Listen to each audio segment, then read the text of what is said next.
All right, good evening, everyone. May I ask you, like I am at the moment, to speak into the microphone as we're, as usual, being recorded. If we could start with the first item on the agenda.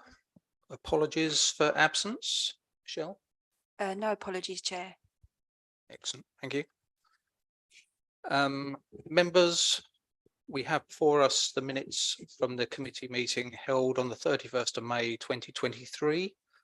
Are members content for me as chairman to sign these minutes? And can I have a proposer? Thank you, Sue. And a seconder? Oh, I think David beat you actually there. Thank you very much. Please, can we have a show of hands to indicate whether you support the motion for me as chairman to sign the minutes of the committee held on the 31st of May 2023? 4 hands for. Thank you. And I think that's everyone. Thank you. That's carried.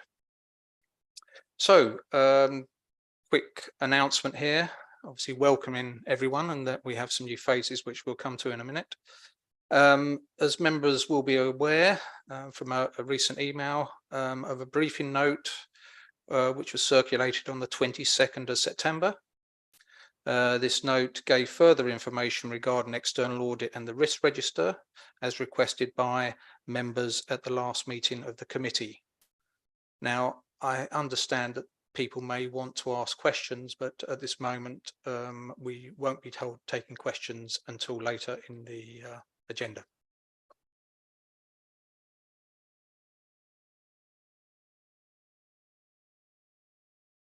So, declarations of interest. Are there any declarations of interest regarding tonight's agenda? From the members in particular? No, thank you very much. So now we come on to some of the interesting elements. Co-option of independent members. So as recommended by the Chartered Institute of Public Finance and Accountancy and agreed by Council on the 17th of May 2023, 2 independent people are to be co-opted to the Audit and Governance Committee. These are non-voting members. The positions were advertised and Mark Poppy and Nick Sharman have been successful. They now need to be formally co-opted onto the committee. Could we please have a proposer? Thank you, Sue. And for a seconder? Well, Councillor Williamson, thank you. Please, could we have a show of hands to indicate whether you support the co-option of Mark Poppy and Nick Sharman as independent members of the Audit and Governance Committee? Those in favour, those for? Thank you. That's carried. Thank you very much. So welcome. Welcome. I hope you enjoy it. So now we have an interesting session for everyone. Simon Martin will be given a quick session on the role of internal audit. So Simon. Thank you, Chair. Just by way of introduction and reminder, yes, I'm Simon Martin, one of the audit managers with the Shared Internal Audit Service. East Herts was one of the founding members of a Shared Internal Audit Partnership set up about 11-12 years ago with a number of other local authorities across Hertfordshire.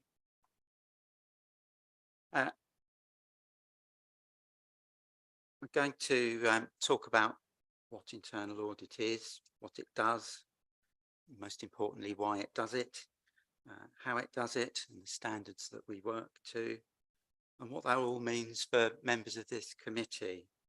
There'll be an opportunity for you to ask questions at the end, but if you've got any burning questions as I go along, please do feel free to interrupt. Like a lot of professions, internal audit has its own institute, The role of that institute is to act as an overarching governing body. And like a lot of overarching governing bodies, they do like their definitions. That rather long and academic statement underneath is how the Institute defines internal auditing. In amongst all of that, it's only really the red words which I've shown as red that really explain what it is that we do. Internal audit is an independent assurance activity. Has a role around evaluating and improving the effectiveness of, in this case, the Council's risk management, control and governance processes. So what does internal audit do here at East Herts? Not all internal audits are the same. We have a number of different approaches depending on what the particular audit is. We carry out what we call risk-based audits, where the focus is on the analysis and management of risk. Some of you may have preconceptions that internal audit is about compliance, and we do compliance work. That says it's about providing confirmation that things are as they should be. We also do internal audit work around systems and business processes. And we also do grant claim audits, which is we are often asked to carry grant claim audits out by funding bodies that are given money to the council for specific things. And as part of that, we would look to confirm that grant conditions have been met. We also do some finance audits with an emphasis on key accounting records, not for East Herts, but the Shared Internal Audit Service does do work for a number of town and parish councils within the county, and we look at their sort of annual governance and accounting returns. We also carry out what we call establishment and school audits, and that's both local authority and academy schools. An example of an establishment audit, we do work for the West Herts Crematorium, for example, so that's another string to our bow. Like most organisations, East Herts Council enters into contracts for a variety of works, goods and services. We do what we call contract audit, where the focus is on the management key deliverables. And from time to time, in conjunction with the colleague on my left, we do some internal investigation work. Unfortunately, organisations of any size, sometimes allegations are made or matters of concern are identified, and we can get drawn into those. I will emphasise at this point that the work that we do is very much different from the work that your external auditors carry out. You may appreciate that, but I did think it, for avoidance of doubt, I needed to make that distinction clear. Your external auditors will give an opinion on the council's financial statements. We don't do that. So why is there internal audit? It's actually a statutory requirement linking back most recently to the Accounts and Audit Regulations 2015. And as you can see from the slide, which I won't read out, it specifies why there has to be an internal audit service, more relevant to the public sector than the private sector. There are also links to the Council's Chief Finance Officer, Stephen Linnett. He has a statutory duty under the Local Government Act, going all the way back to 1972. Links to the Council's proper administration of its financial affairs. And as part of that, there is some reliance placed upon the work of internal audit. And as I said, that arrangement is fairly unique to the public sector. Whilst you do find internal audit in the private sector, it's there at the bequest of shareholders or the company's boards, directors that decide they want that. Who audits the auditors? There's something called the Public Sector Internal Audit Standards, PSIAS for short. And they set out at great length and in great depth what the expectations are for the delivery of internal audit within the public sector in the UK. SIAS carries out an annual self-assessment against these standards and is also subject to an external independent assessment every 5 years. We would go to the market and ask someone to come in and do that for us, or as we did 18 months ago, we actually asked the Institute of Internal Auditors to come and do that external assessment for us.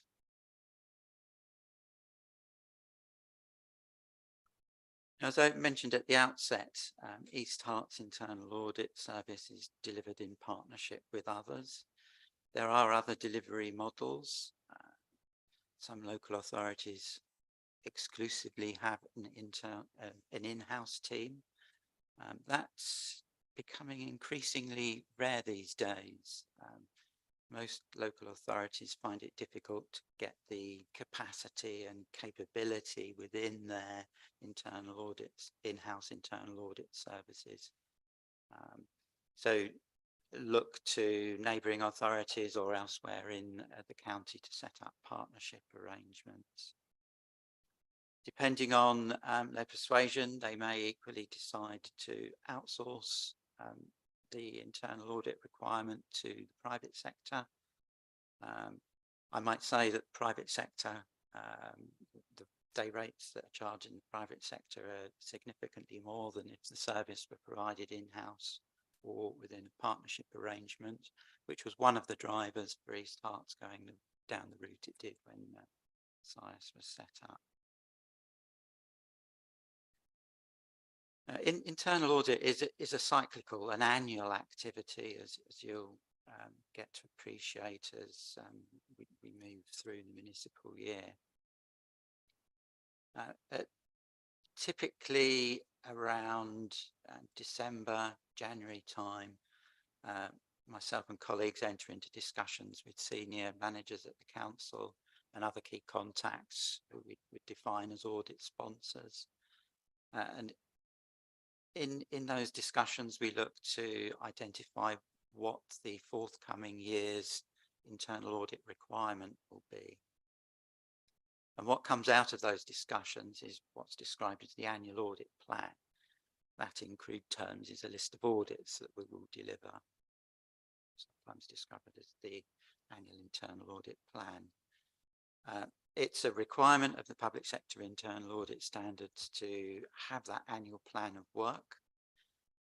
So you're in full compliance with standards in that respect. And once that plan has been drafted, it's typically brought to this committee for approval in March of every year. So next March, you'll get to see the draft internal audit plan for 2024-25. And then once that plan's approved during the course of the year, myself and the team of auditors will deliver those audit assignments. We have a timetable throughout the year for delivering that, as you'll see in the next item on the agenda. There's a timetable built into that report. And the final reports that we produce are copied to all members of the Audit Governance Committee. You'll receive those by email.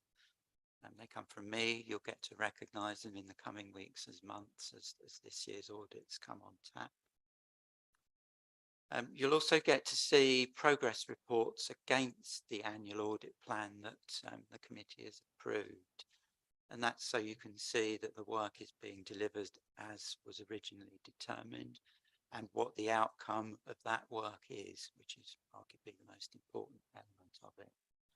And then when we get to the end of the municipal year, that all culminates in an annual opinion, which we merge together in something called the Annual Assurance Statement and Internal Audit Annual Report. In simple terms, it's an annual report which sets out all of the outputs and outcomes from our work during the preceding year. And as part of that, we will give an annual opinion so members can see that as part of the overall governance arrangements. From that, I'm happy to take any questions if there Well, are any. Simon, what I was going to say is that as you're on next as well, could we combine the two together for sake of time? And then we'll do a Q&A at the end of that.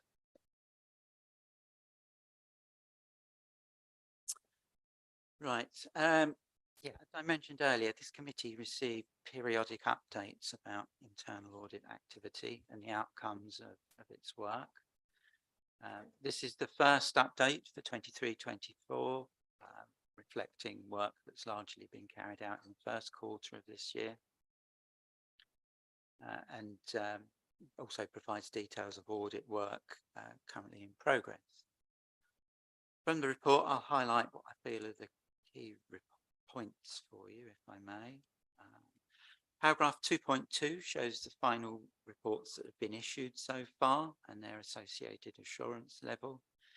In all three cases, it can be considered to have resulted in a positive audit outcome, which is good. Paragraph 2.3 summarised the status of all the audits included in the work plan. 15 is shown as work in progress or finished. One other is assigned to members of our team, ready to be started in the coming weeks.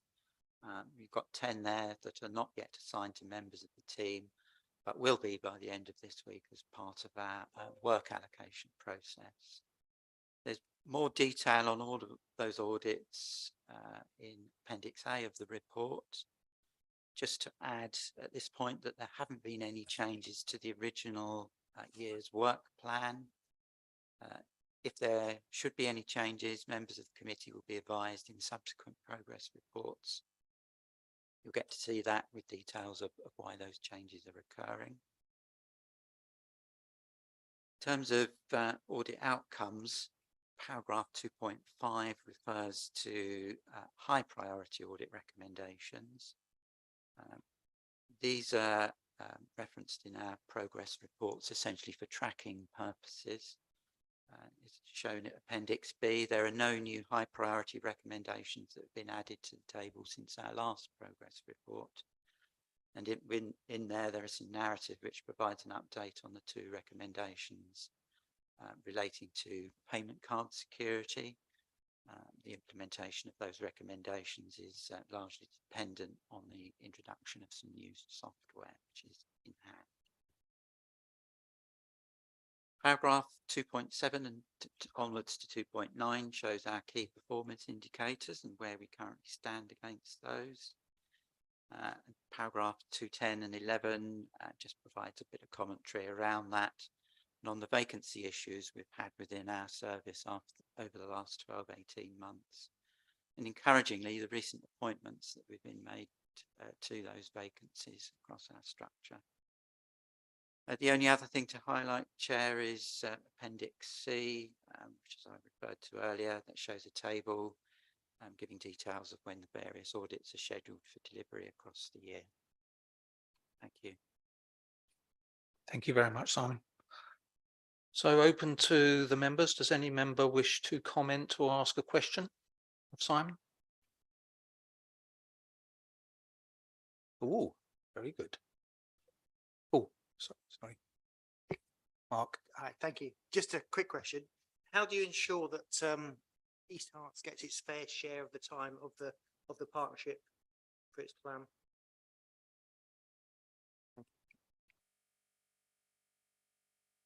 The audit requirement, which is expressed in terms of a number of audit days, that's commissioned by the council itself. It's the totality of it is agreed in advance, equates to 250 audit days at present. And within that, that's then broken down into the individual assignments. That 250 days we're kind of settled on as being fairly typical amount of coverage for an authority of this size. And it's comparable with most of the other authorities across Hertfordshire, similar to East Herts. Thank you, Simon. Oh, Nick. Thank you. Yes, thank you for the presentation, which was really helpful. I had one question from the presentation, if I may. You mentioned the external independent assessment of SIAS every 5 years, and the one carried out 18 months ago. I was just interested to know the outcome of that and the results, and was it satisfactory? Ultimately, yes, it was satisfactory. As is fairly typical, a number of operational recommendations were identified. They give ratings, as these external assessments are prone to do. The original assessment came out at partly conforms, because there was one recommendation made that was material to full conformity. That was addressed with the support of the external assessors shortly after the assessment was concluded, and then we moved to fully conforms. Thank you.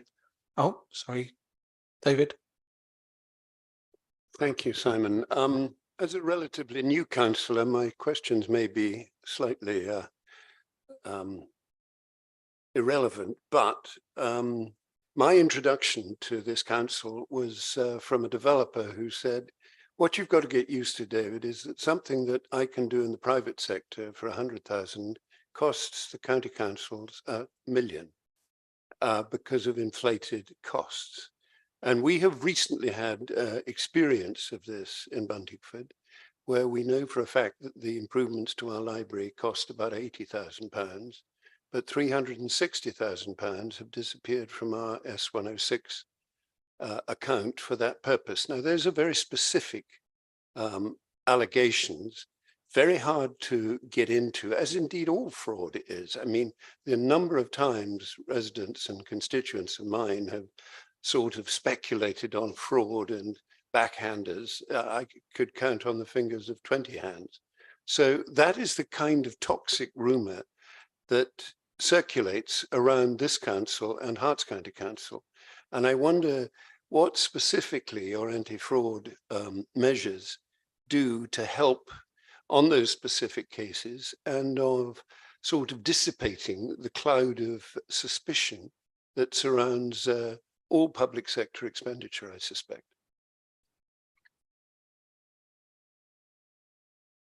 Yeah, I mean, the internal audit service doesn't have explicit responsibility for identifying and investigating fraud of that nature.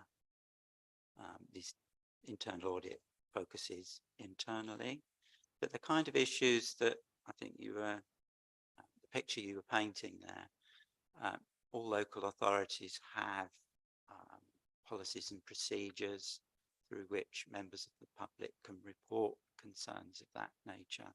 For example, the council has a whistleblowing policy.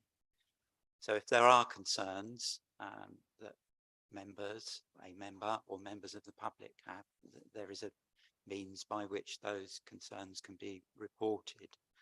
And as part of those policies and procedures, there would be a route for appropriate investigation to be carried out if necessary.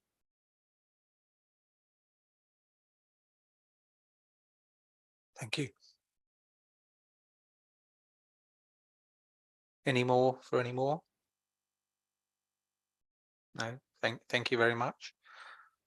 There are two recommendations for this item, which are detailed on page 23 of the agenda pack. And those recommendations are, members are recommended to note the internal audit progress report and note the status of critical and high priority recommendations. Members, this item is for noting and so does not require members to vote. Thank you. Thank you, Simon. So moving on to the next section, the shared anti-fraud service. Darren. Good evening, Chair, and good evening, members. I'm Darren Bowler. I'm a counter-fraud manager at the Shared Anti-Fraud Service. And shortly I have 2 reports to present to you, and I'm assuming that you will have all had an opportunity to read and review both of those reports. Before we get into the reports, just to follow on from Simon, I think this is the first time you've had a report from us in this financial year. So just by way of a brief introduction, because there is some formal training for you all on the 18th of October, which I look forward to seeing you all at. And I think that's the full council meeting, or prior to the full council meeting. So we're going to hopefully capture as many members, old and new, as we can. So just to put this into perspective, the Shared Anti-Fraud Service is very similar set up to the Shared Internal Audit Service. We're a little bit younger than the Audit Service. We were formed in 2015, and like the Audit Service, this council was a founding member. We are made up of some of the same partners that the Internal Audit Service have, and others that they don't. We stretch as far as across to Bedfordshire, so we have a partner over there, and we also provide work for other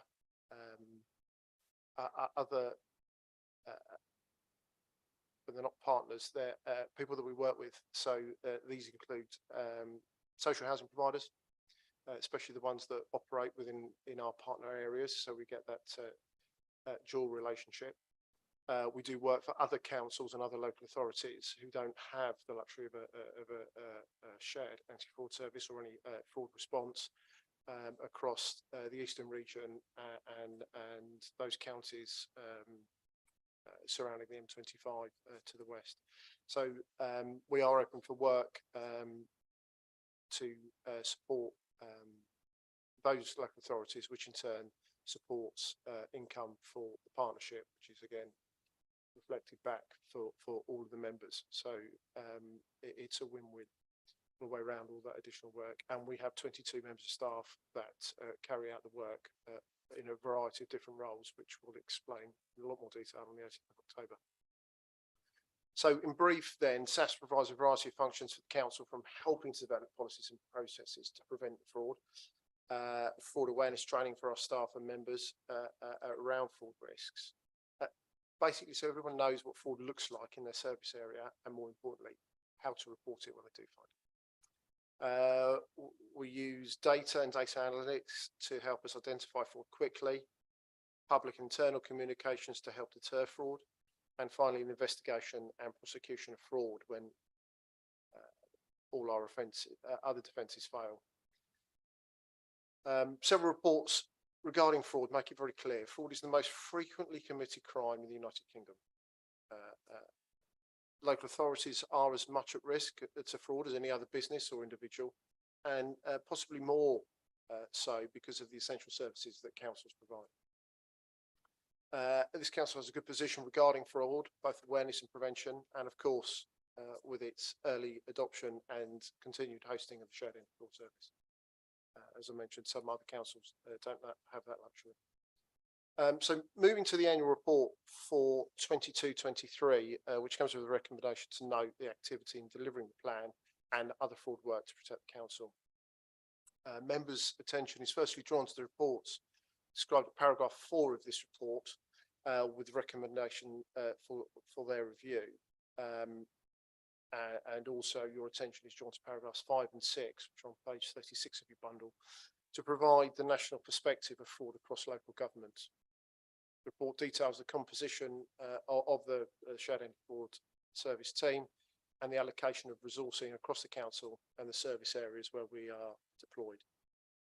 Page 39 of your bundle sets out the key performance indicators agreed for the year, with performance attained at the close of the financial year in March. Just a quick word regarding the KPI number 6.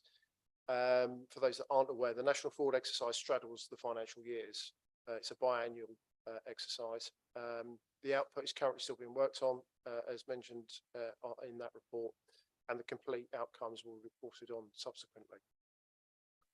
Throughout the report, there are a number of case studies which illustrate the type and nature of frauds that have been prevalent or trends seen across local government. Not all have been seen here, but that again gives you some additional information as to the type of thing that we encounter and deal with. Fraud awareness is a crucial part in the strategy to secure the council against fraud, both external and internal threats. The latter often cause the most harm, as Simon alluded to a moment ago. Unfortunately, this does and can happen. The CIFES alert at the top of page 40 illustrates the effects of this nationally. The reporting of fraud is detailed at page 41 and is a positive indication of the council's stance of an anti-fraud culture. Reports have a relative consistency in the last 8 years, with one exception, which the paragraph under the chart, paragraph 28, explains why that is. So in the last year, 23 investigations closed, and the total value of detected fraud and irregularity for that period, including those reports and other exercises that we've conducted, was £506,000. And at paragraph 55 on page 48, you can see the full details of how that is broken down. The report also includes detail of the additional work carried out regarding data matching and analytics and the production of executive reports. Just very quickly, executive reports, for those that aren't familiar with them, arise out of investigations or issues or risks around fraud that we come across, and we seek to mitigate, and the report puts them into context and offers some options for dealing with them. The report concludes with the Transparency Code data, which provides a high-level summary of some of the work undertaken last year. Chair, at this point, I'm happy to take any questions regarding this report, or continue with a short summary, and it is a short summary of the second report, and then take questions then. I think for time, I think let's plough on with that. Yeah. Okay. It is a short report, and both reports are for to note only. So the second report for you is the progress of the fraud plan for this financial year, and relates to the first quarter. I appreciate we are approaching the end of the second quarter, but that's the position where we are. The report is an update of the work undertaken in delivering that plan, which is within the body of that report, as well as the review of relevant council policies. A review of training is underway, including the current e-learning provision. As new working practices post-pandemic have become the norm, the Shared Anti-Fraud Service has joined a pilot project with Cabinet Office to identify what's become known as polygamous working. Numerous incidents have been recorded across the county, that's Hertfordshire County, in the different district councils and at the county council, where advantage has been taken of these new ways of working, which leaves the authorities vulnerable to fraud. In the first quarter, 18 allegations of fraud were received, and 23 live cases are currently under investigation, with combined estimated loss of £278,000. As of the 14th of September this year, 7 civil penalties have been applied for failures to comply with council tax declarations. If anyone needs any further information about that, I'll explain at the end. On the 19th of September, one of the cases that has been in various stages of investigation and awaiting completion at court reached its climax. It started with irregularities around council tax and business rates in a rural development, and finally reached its conclusion on the 19th of September at St Albans Crown Court with sentencing for planning offences. The defendant, Mr Ashley, received a community penalty including tagging and curfew, and the council was awarded over £44,000 in costs. The Magistrates Court had declined jurisdiction for sentencing and had sent the case to the Crown Courts as they considered it that serious and required the appropriate disposal. Work on the National Fraud Initiative output continues, and detail of where we are with that can be found at paragraph 9 on page 66. And lastly, the table at the end of the report sets out KPIs and the progress in the first quarter. I commend both these reports to you, Chair and members, as I say, for review and note, and I'm happy to take any questions. Thank you very much, Darren. So open up to the members. Does the members wish to comment or ask any questions? That, I suppose, includes the independent as well. Just, it's a very simple question, but just to clarify the difference between fraud and irregularity, because I know you've made comments about, and there obviously must be a distinction between the two because you've made one. Well, there's some. Yes, there's sometimes error in the way council tax discounts are applied, and that can arise not so much from the council's error, but individuals. So we don't seek to go out and criminalise everybody that gets their application for council tax reduction incorrect when they fill in the forms. We appreciate there are some issues. It's quite clear when people are trying to commit fraud and when people have made a genuine mistake. So they would be irregularities rather than fraud. And are there a higher number of irregularities than fraud? Is that like a common feature that we have? Because you haven't quantified exactly what is what. Because obviously irregularities might suggest we're not doing our forms very well if people are not filling them up correctly or struggling to give us the right information. We might not be asking the right way. If we improved our forms, our number of irregularities would diminish.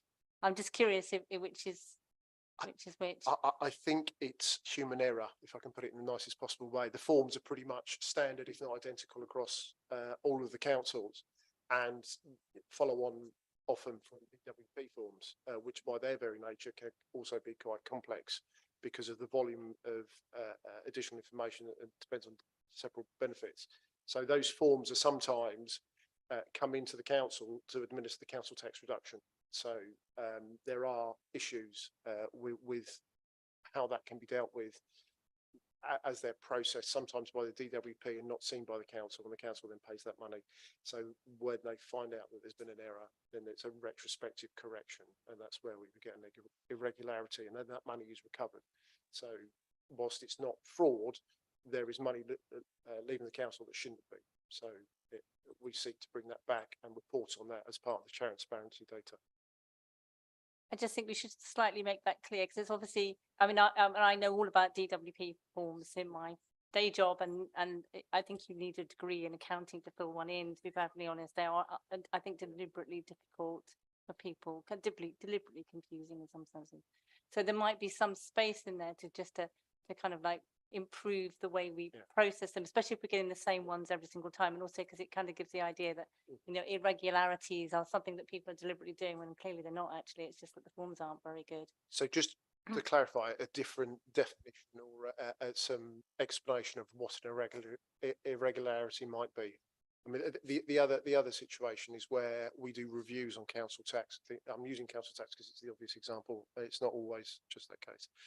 But we do reviews, and we may have some information, or we may not have some information, and we send a form out and ask a customer to say, are there any changes in your circumstances? And very often we may prompt them as a reminder to tell us that there has been a change in circumstances, and because they've told us what the circumstances are, they've given us a date of when those circumstances changed. That may also be an example of an irregularity rather than that. So we get this. The important thing with all of that irregularity is to get it put right, recover what needs to be recovered, and pay correctly what should be paid. Thank you very much, David. Thank you for the reports. I had two questions which I'm going to bracket together, if I may, for convenience sake.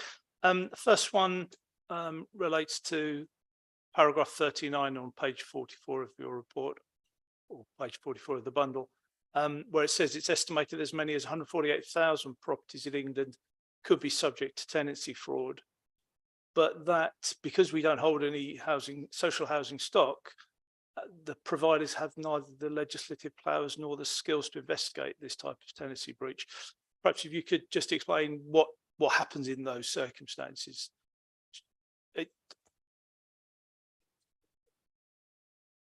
Tenancy fraud in East Huts.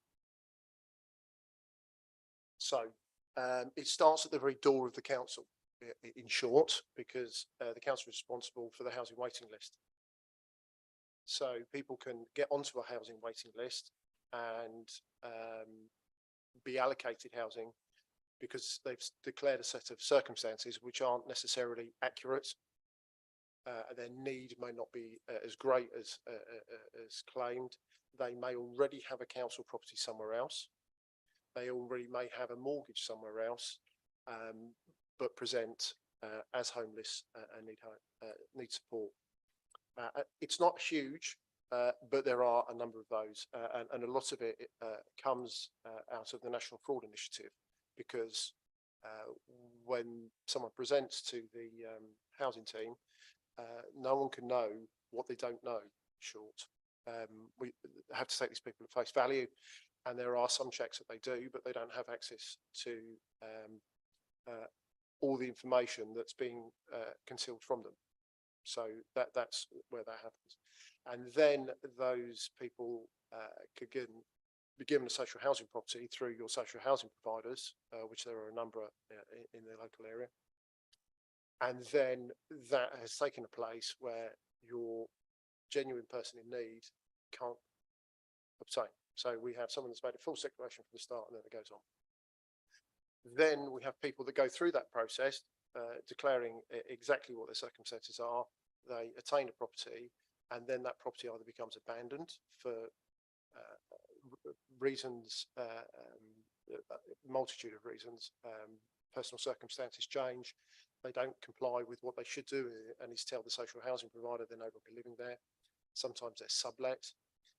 Sometimes there is fraud around right to buy or right to acquire, as it would be within the social housing area. And so as soon as that property starts to be misused, your availability to house people on the housing waiting list is reduced.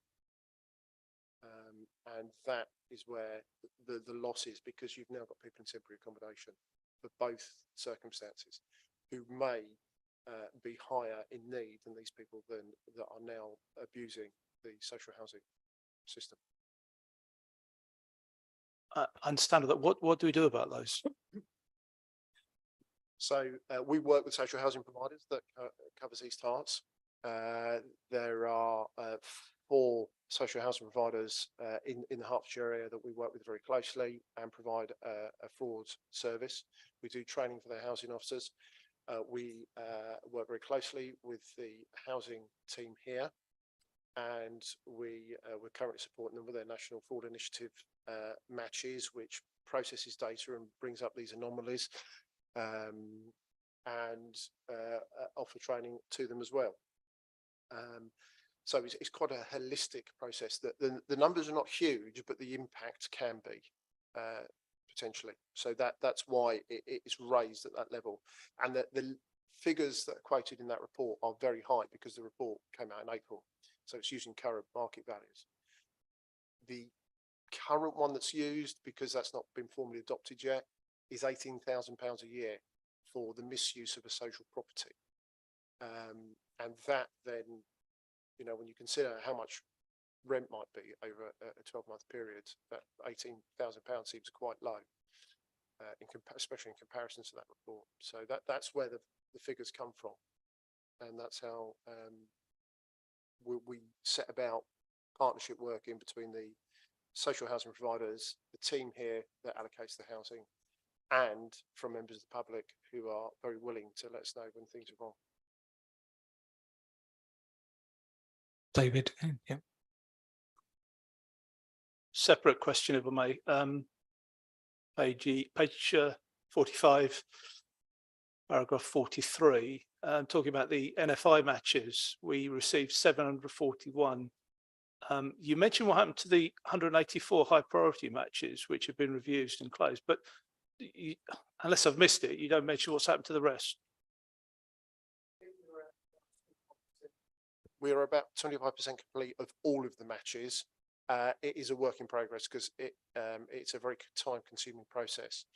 The report does touch on the fraud hub, which is a version of the National Fraud Initiative, but it's controlled locally, and that's run in tandem and the intention is that we run that more often, remove those matches very early on, so reducing or preventing the impact of fraud. And in 2 years' time, when the National Fraud Initiative is re-released on its biannual anniversary, then there should be a lot less matches in it, so that the turnover should become less.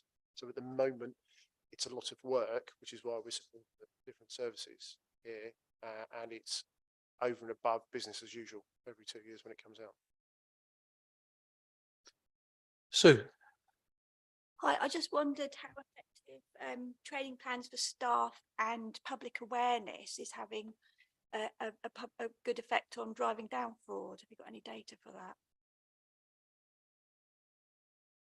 We don't, and I think it'd be very difficult to actually work out. Or we can see where referrals are coming from, staff and public.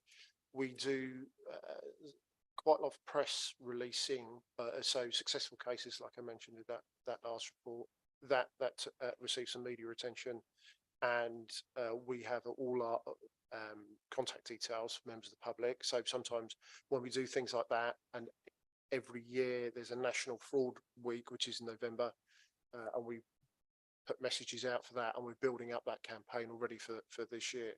So when we see spikes from the public reporting, it's usually in response to things that we've sent out. So we can see that things, and we can also see when people come to our website following those things as well, to have a look and see who SAFs is and what they're doing. So whilst we will not get a report, we will see an interest of people looking at the website hosted at HCC. But it's very difficult to know that those specific details that you require, really, I think. Thank you. Any more questions? Oh, Nick. Yeah, thanks. Just sort of a bit related to the previous question, actually, but the report talks about the numbers of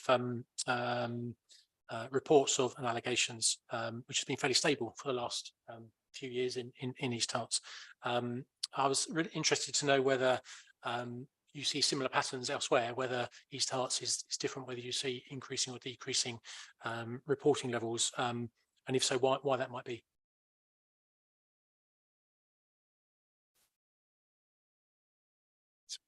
Bit like comparing apples and oranges. We was having a conversation earlier on about, you know, East Herts is a different council area to perhaps North Herts, where you may draw some similarities. They're similar, but they're not the same. So we have roughly the same sort of pattern, with some other changes in frequency of reporting other partners within Hertfordshire. And we generally see the sources roughly the same percentages from members of the public internally, and then there's usually a small percentage of other, which could be the police, the DWP, or other people reporting stuff to us, and that's because they come across it in different ways. So it's equitable, but it's not exactly the same as other places. It doesn't raise concerns. Sometimes it shows that there has been a spike because of something. COVID was a classic period, so we saw more in certain areas and less in others. And when you compare the authorities, you could perhaps understand why that might be. So yeah, it's in a good place when it's less than it was last year, because we're getting through the message, and perhaps people are committing less fraud, because the confidence within the authority to challenge people, to stop it at the front door, is high, and so the staff are doing what they should be doing, and that's why it might be low. There is multiple factors. I'm not saying that we're 100% there when I say that, you know, this, those two things, but that's very difficult to say, because again, we're relying on people a lot of the time to give us that information, and a lot of the other proactive side of it, of course, is from the National Fraud Initiative at the moment. So we might see a bit of a spike in reported fraud, because that's another proactive where we would draw in an investigation and create a case from that.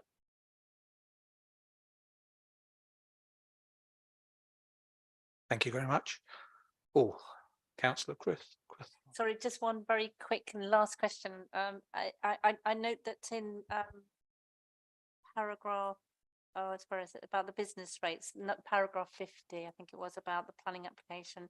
I'm just a bit curious because most of the conversation we've had around to date is there's been about mainly kind of things like benefit fraud or council tax fraud, and but do you also look at incidents of fraud where contractors that the council uses who may, you know, routinely overcharge for things, what mystery add-ons, that kind of thing, that, you know, extras that you weren't planning for? Does that something that falls within your remit? 'Cause I imagine actually that's actually quite a major expense to the council. I think procurement fraud is quite high when you look at the values and that's not just in the public sector, in the private sector, where procurement fraud can be found.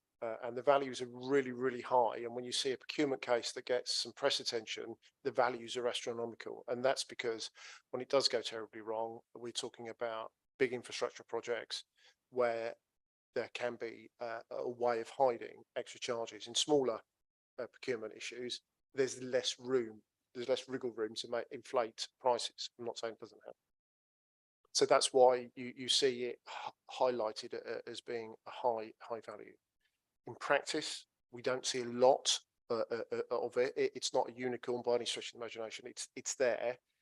It's finding it, because when you put contracts out, you can have what appear to be competing demands, but you can have companies who have already had a discussion about how it's going to work and what's going to go on.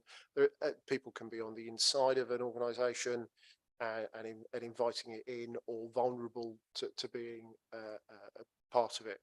So we're alive to it. It is part of a training package that we do in relation to bribery and corruption for all the partners.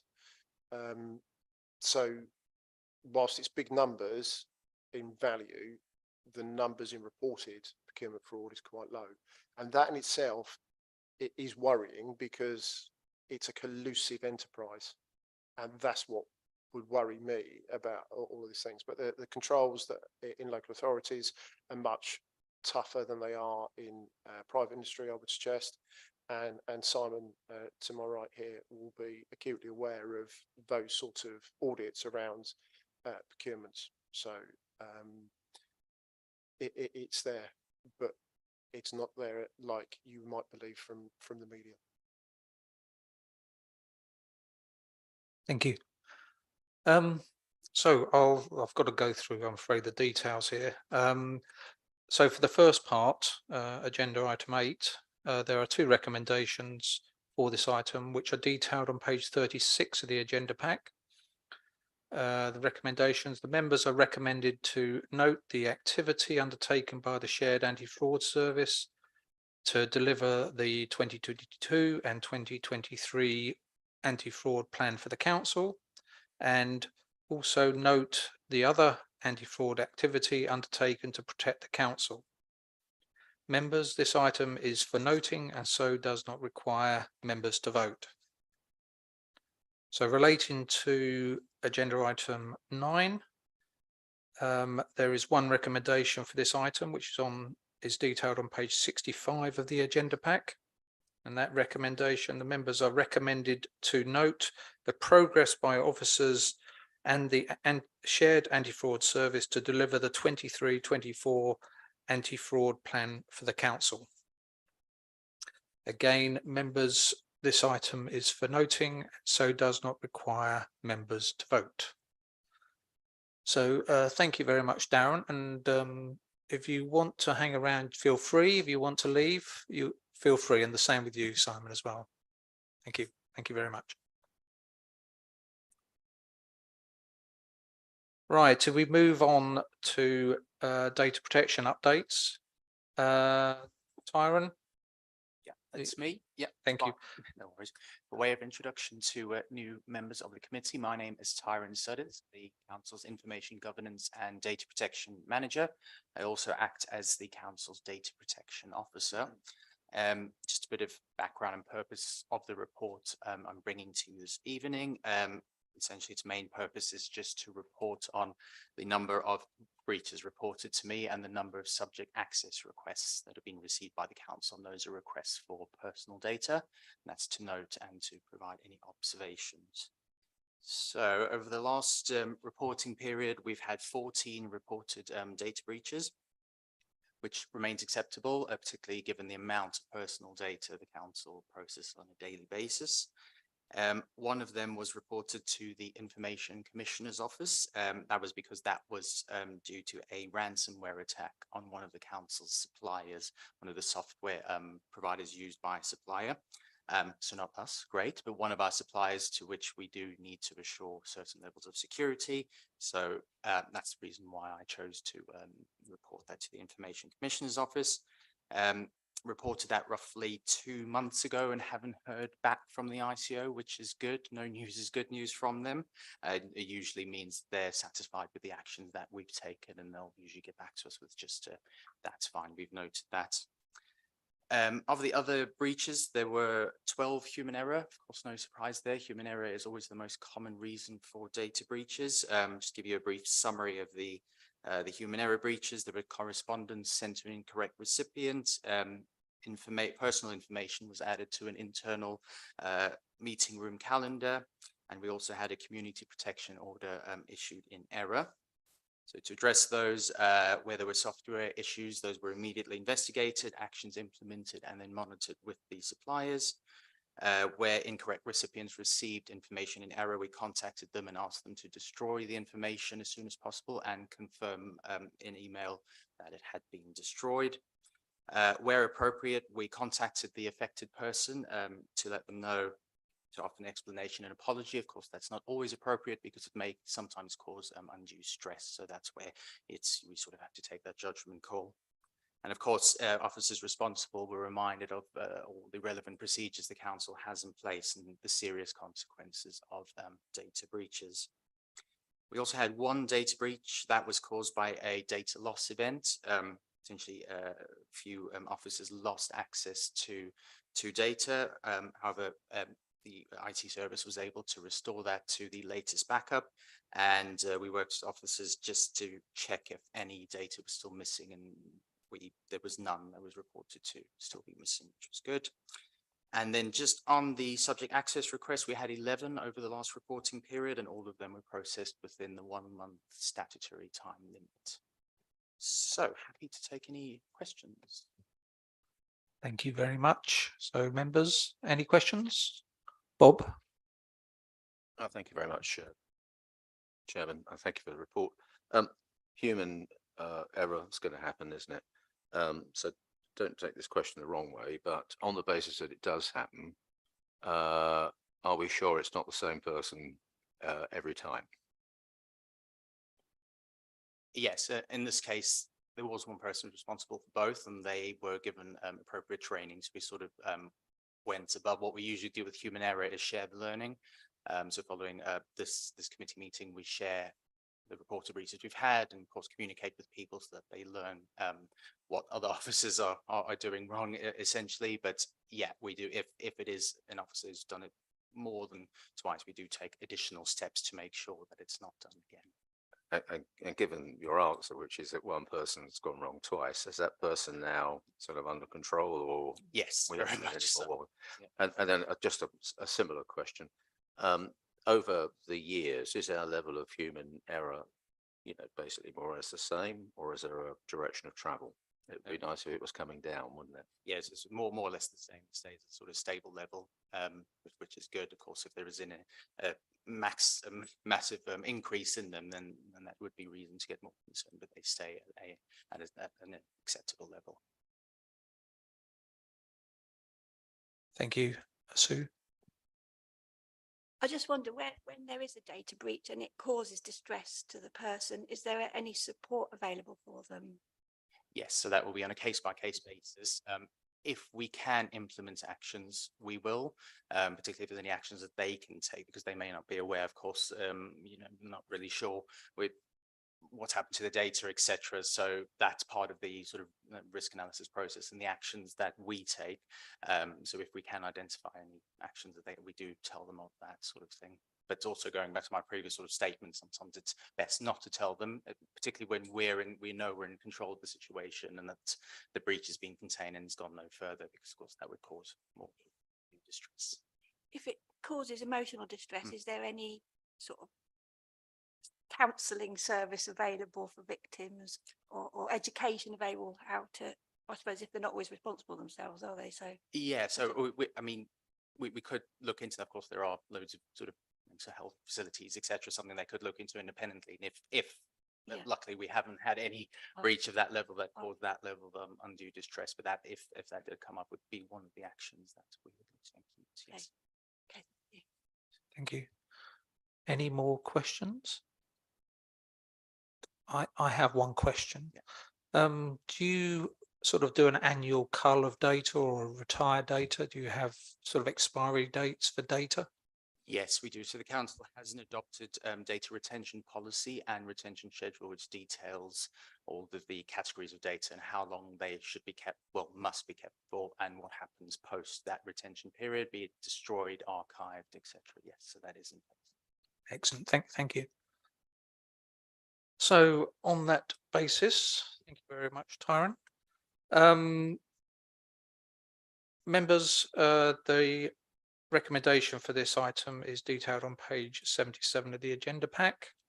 And that recommendation for the Audit and Governance Committee is that the committee notes the content of the report and provides any observations to the Information Governance and Data Protection Manager.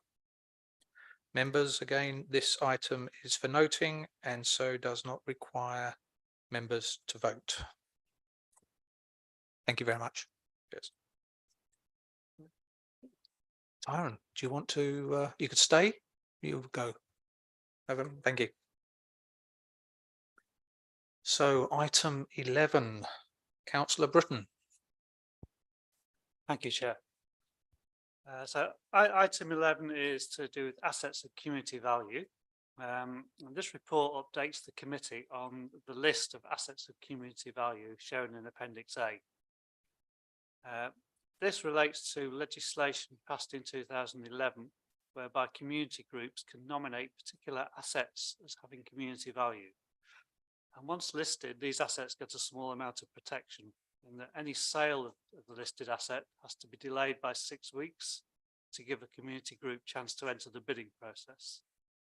And if the community group decides to enter the bidding process, the sale can be delayed a further 6 months. So it just gives that little bit of delay into the system so that assets are not quickly sold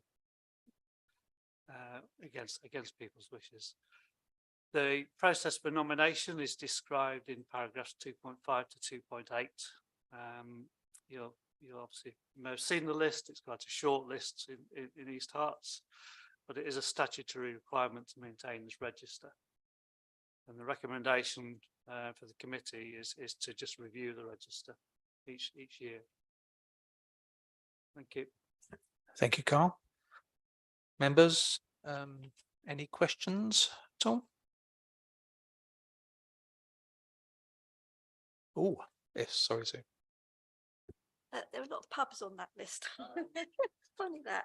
I wonder, you know, what other sort of asset buildings can be designated community assets, like perhaps doctors' surgeries or old people's homes. I'm just thinking particularly in Buntingford, where we've got risk to primary care services, whether buildings can be protected in that way. So I think if you look at the procedure, obviously there's a process where you can nominate any building, I think, and then the officers will look at the nomination and decide whether it's appropriate or not. And I can't prejudge what they would say. Yeah, just there are some exemptions. Doctor surgeries, residential homes would be exempt. So it's really facilities that improve the social well-being and social interest. So pubs are popular, as are community shops, but there's even fields, there's even paths we've had requests for to be listed as well. But no, if you're getting into doctor surgeries and care homes, they'd be exempt. Okay, thank you. Thank you. Any more questions, Nick? But yeah, just a really minor point of detail, actually. As I noticed in 212, one of the exclusions is places of worship and assets that they owned by the Church of England. And then I did see Holy Trinity Church, Hertford Heath, on the list, which is that, I thought that was a Church of England property, but I could be wrong. But what did he? No, it's a very relevant question because I had to look into that exemption in some detail with that nomination, because it's the actual exemption relates to the buildings that the churches themselves. I think I'm not quite sure of the history. There might be some constitutional buff in the room that can tell me the proximity of the Church of England to the House of Lords and so forth means that the disposal process is quite complex and tied to a state process.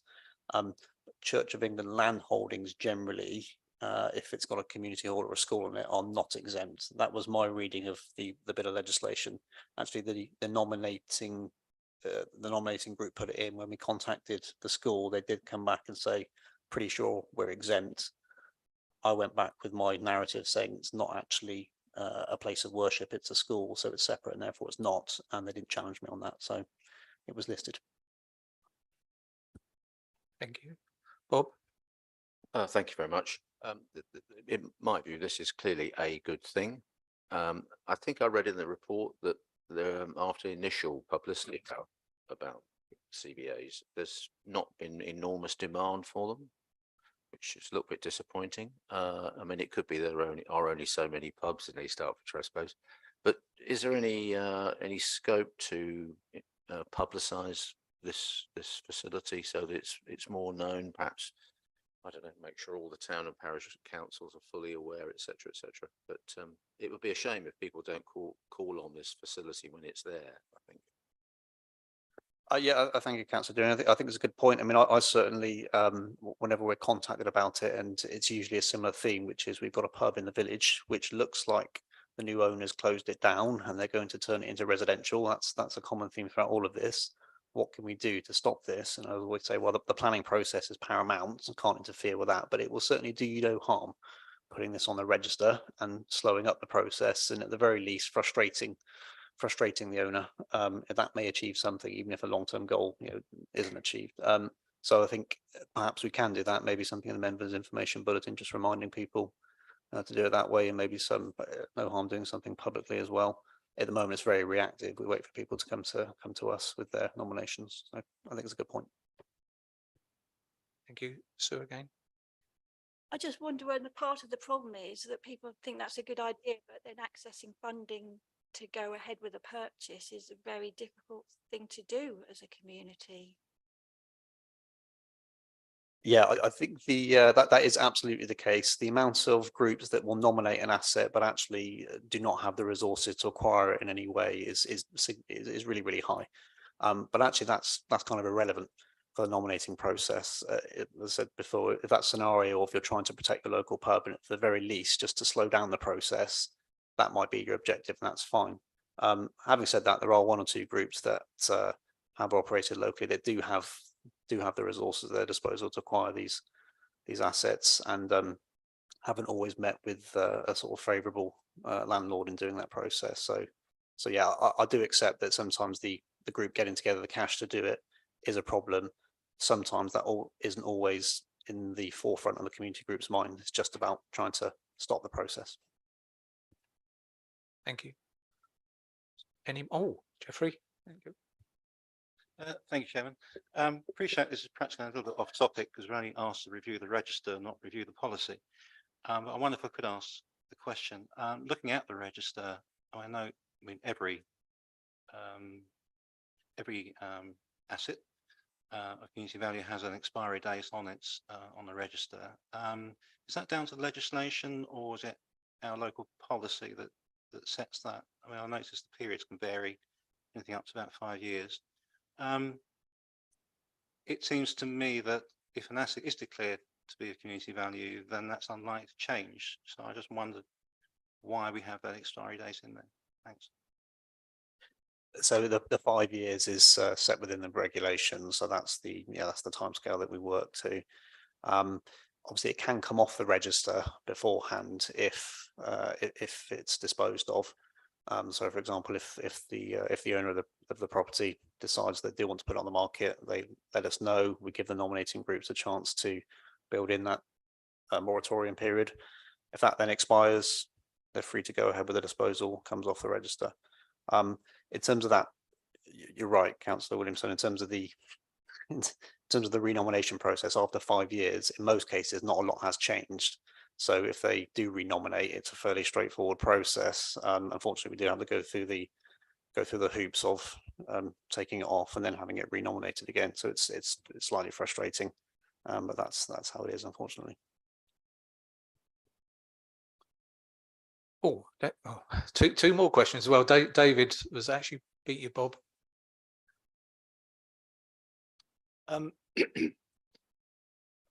It's a question about the policy rather than the list, although the list as well. Are there any special provisions where the local authority is the landowner? I'm thinking obviously of the Water Lane Hall and Bishop's Stortford. No, it gets treated in the same way, any nomination. And in fact, there are a couple on that list in where we are the freeholder. Obviously, Waterhall Lane's quite a unique one in the fact that, as you're well aware, that when it was registered, we gave notice to dispose, I think the next day, because it's related to the overall development. But certainly there are a couple there. I think the community orchard in Little Haddam, I think that's one that we were the freeholder for, and that was treated in the same way. It's about to go on the register and met the criteria, and it's been added. So, yeah. Bob? Yeah, really sorry about this, because this is absolutely a point of detail, but you've got me looking at this now. About 9/10 away down the list, you've got the yew tree in Walken, and that seems to be a 10-year period, which doesn't exactly, I'm glad I got that reaction, which doesn't quite fit with the other timelines. Maybe it's a typo, I don't know, but you might want to just double check that. That is absolutely a typo. Apologies for that, Councillor Deering, because it got registered at the same time as the White Lion. So it should be 22. So let me go away and check that. I could also apologise to the committee as well that having sent through the link to the web page is not up to date. So this appendix is the most up to date register. There are a couple of errors and duplicates on the website, so it does need refreshing. I realised that this morning, so I will get onto that. I've got to say, also very impressed with Ben's encyclopedic knowledge of pubs in East Hertfordshire. It's very, very good. Well done. Thank you. So, in case of no more questions, this is a slightly different one. So, members, the recommendation for this item, which is detailed on page 83 of the agenda pack, the recommendation for the committee that the committee members review the asset register. I need a proposer and a seconder. Sue, thank you. And Bob, thank you. Please, can we have a show of hands to indicate whether you support the motion? Those for? Yes, thank you. That is carried. So now, agenda item 12, provisional general fund revenue and capital outrun. So, Stephen, take it away. Thank you, Chairman. I think members should read this report in the context of the year the 22-23 was. Russia invaded Ukraine, leading to unprecedented increases in the cost of petrol, diesel, gas, electricity. Cost of living crisis hit hard, with inflation running at a 41-year high of 11.1% by October 2022. 2022 was the year when we had 3 prime ministers, one of them holding the record for the shortest term of office at 49 days. Interest rates rose progressively from 0.75 to 4.25%. Our budget included an assumption that inflation would be around 4% per pay, and the national pay settlement resulting in a 7.2% increase in pay costs overall. Therefore, to return a £195,000 overspend in a year of what I would think we could classify as turmoil is a pretty decent outturn at the end of the year. The capital programme was 14.797 million underspent, which was various items of slippage. Particularly, I must be, well, I'm cursed. Every time we do a capital project, we seem to unearth dead bodies in the area of Bishop Stortford. It was first with Grange Palace with the Romans, and then with a Norman hospital, as I understand it, on the Castle Park in Bishop Stortford. So there were slippages there, and of course, significant amounts of that slippage were related to Old River Lane development not starting.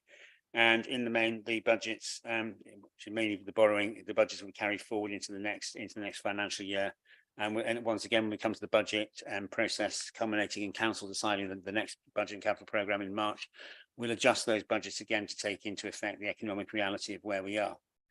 The Appendix A includes details on the particular overspends in relation to the general fund revenue account, and B showing the provisional revenue capital outturn, which unfortunately the original one that was attached had some errors in it, so I issued another item C, and Councillor Williamson has pointed out to me that on the next report there's an error in the theatre budget which may be caused by this. I'll take questions if members have them. If they're too detailed though, I might not be able to answer them, but I'll have a stab. Thank you very much, Steve. So members, does any member wish to comment or ask a question? Bob? Thank you. I was just slightly holding back because my question doesn't go to the thrust of your report, Stephen. I've just got a question on paragraph 3, specifically 3.1. Just get your bearings. It's a two-parter. So the first part of the question is, does the delay in the provision of externally audited accounts, is that giving us a problem, or are we basically living with it? And the second question is, because I raised this last time, insofar as it's causing us some form of consequence, have we reserved our position with the external auditors? But the most important question is it causing us a problem? It causes a problem in that the audits aren't done and they keep coming back at various times. And once again, we'll have the perfect storm of trying to do a budget with them clambering around auditing again. In relation to reserving a position, I did answer in the briefing note the question of the specific response to that, which is because we don't hold the contract, because the Public Sector Audit Appointments Limited is the appointing body under the regulations, and they hold national contracts with the auditors. There's no contractual position for us to reserve, and I think I addressed that in the briefing note that was sent around earlier. I get that. Thank you very much indeed. Can I just very slightly press the issue of whether there's a problem here? Because you're absolutely right to report this. You say in 3.1, the audit of the 21-22 accounts is currently being finalised. So that's quite some time back. And the audit of the 22-23 accounts will commence when the 21-22 accounts are complete. Clearly, completely accepting if you're saying that is a problem we can live with, but I'm going to just press you a little bit. It sounds relatively serious to me as an interested reader of that sentence. I think as the committee chairman, I think the committee heard last time from EY, they were supposed to be at this committee meeting with further progress on their audit, and they had been nowhere in sight, frankly. The government is considering setting absolute deadlines, after which a rather extreme option of auditors not just not giving an opinion on the accounts, and us moving into a whole world that we haven't seen before, with potentially new incoming auditors having to complete work on opening balances. It's still a fluid situation. We're still waiting for further details from government about how they're going to take this disclaimer of opinion stuff forward, etc. It is a bit of a nuclear option in that local authorities will probably have accounts where the auditors just go, well, I'm just claiming an opinion. It is particularly EY that's a problem. EY did not bid for any new local government audits in the new contracting round with PSAA. They're exiting the market.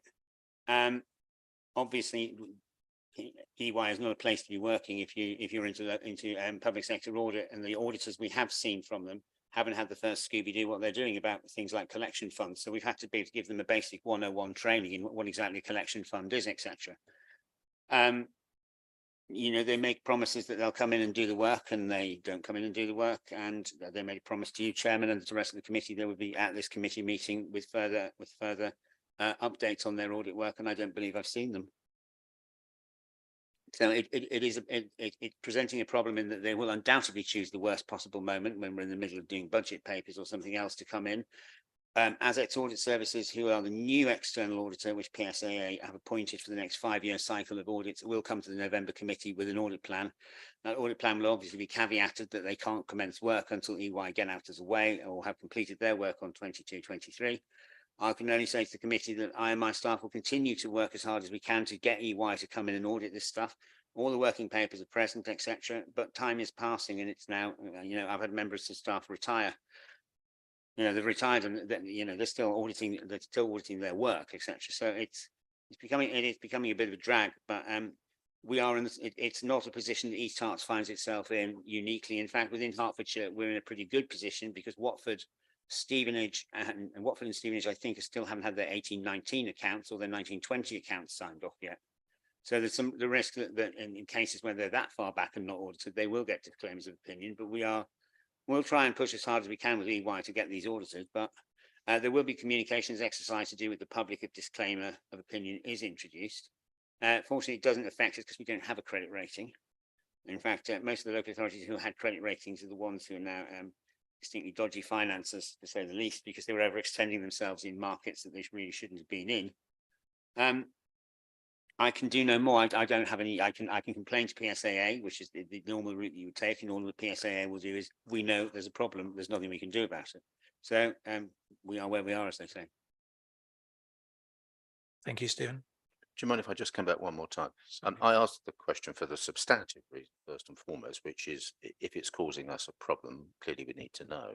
But there is a secondary reason for asking the question, which I think Steve has in effect answered in very extensively in his comments, which is my understanding is that it's completely fair comment for us to say that the issue with the auditing of the accounts is not at all of our making. And I think our residents are entitled to understand that this is not a problem of this council's making at all. It's entirely down to EY, and that is absolutely my understanding of what Stephen has just said. But I believe that is fair comment, isn't it, Steve? Chairman, yes, Councillor Deering isn't entirely fair comment. It is EY. In fact, the disclaimer of opinion is mainly, we understand, at the instigation of EY and BDO, who are both struggling to complete any of their audits. In fact, the completion rate on BDO has just stopped. They're standing still. They haven't for 2 quarters completed a single audit. EY are going very, very slowly. We think they're hemorrhaging staff. It is a fair comment to say they bid awfully low for these audits and have been burned by it. And now we are suffering the consequences in not having our accounts audited. Exactly. Thank you, Stephen. Thank you, Bob. David. When we heard from the external auditor at our last meeting, she said that the target was to bring an audit results report to the next meeting of this committee in September 2023, i.e. this meeting. Do we have a revised target for that report?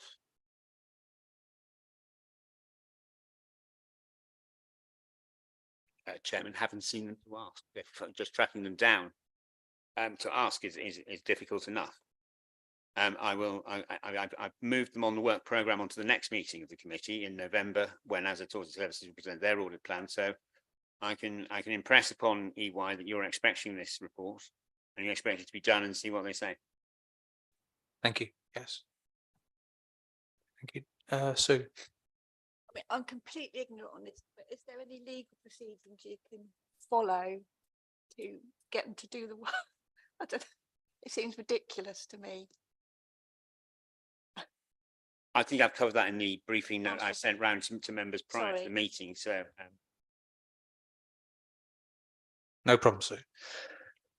So any more questions? Independence, or does this surprise you? I mean, working for SITFA is sort of it's a fairly common across the country. So you're not the only one suffering from this. Many councils are in the same position. Thank you, Mark. David again. Question about the position regarding reserves, which is page 100, paragraph 2. Budget to be a contribution to reserves, but instead there was a movement out, and you've given the reasons why, but where does that leave us in terms of reserves?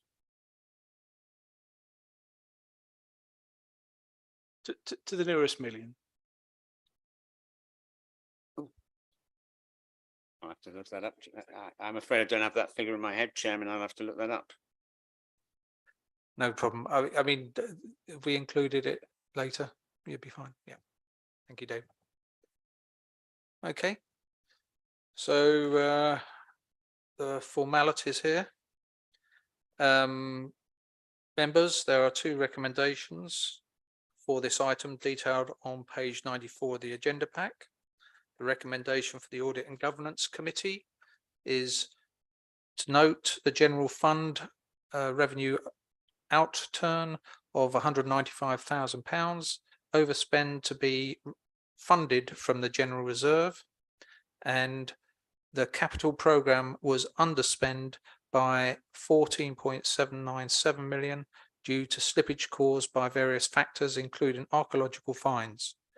Budgets of 12.916 million will be carried forward to the next financial year as a consequence. So members, this item is for noting and so does not require members to vote. Thank you very much.